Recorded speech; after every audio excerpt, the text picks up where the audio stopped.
I want to help some people that might be stuck in that sort of like, oh, well, I know the scales, right? The patterns up and down, but I don't really know what it's for, and I don't really know the tones of the scale. This was a very particular client who's moving along, and this has happened before, but I'm working very closely with this client in our mentorship program, right? And in the mentorship program, we talk about learning this as a language, not just patterns, right? If I have Dorian, just knowing that pattern isn't that helpful, but knowing the tones and how to use them is. So what's happening now is memorizing those scales. That's great, right? But we're in memorization mode. We don't know where the twos and the flat threes and the fours and the fives and the sixes are, and we don't know why we need to learn those. So we got to get out of memorization, right, the pattern, and move into application, learning, and creativity. So what happens when we're just, oh, I know the pattern, right?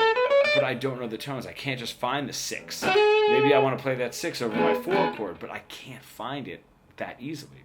And then we start doing like 1, 2, flat 3, 4, 5, 6, flat 7. But that's not sticking. The reason it's not sticking is our brain is going back to what's easy. And what is easy is just playing the scale, right? And not knowing where the tones are, especially not knowing why.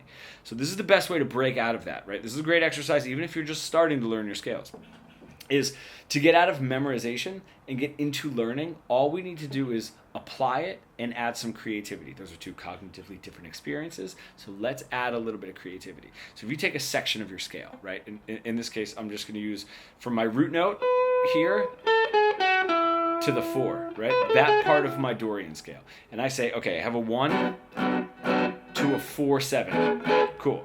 I'm going to target my root note, my flat 7, and my 5 on that one chord. And I'm going to get creative with it, right? I'm going to...